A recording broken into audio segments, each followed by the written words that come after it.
નમસ્તે મિત્રો, પ્રખ્યાત લેખક પાઉલો કોએલ્હોની એક સુંદર વિચારધારા છે. આપણે જે વસ્તુને દિલથી શોધીએ છીએ તેના રસ્તા પર દુનિયા પણ આપણને મદદ કરવા લાગે છે.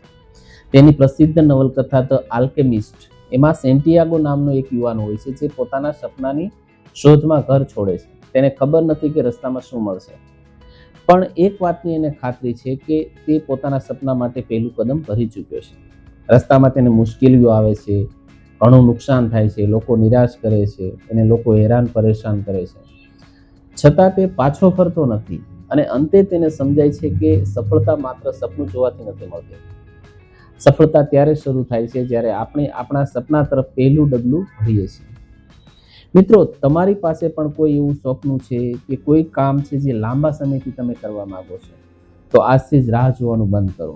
સંપૂર્ણ સમયની રાહ ન જુઓ, ક્યારેય સંપૂર્ણ તકની રાહ પણ ન જુઓ, કેમ કે તક અને સમય જાતે બનાવવા પડે છે.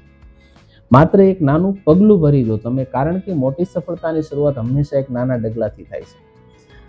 તમારું સપનું તમારું છે અને હવે તેને સાકાર કરવાની જવાબદારી પણ તમારી છે. All the best. Thank you.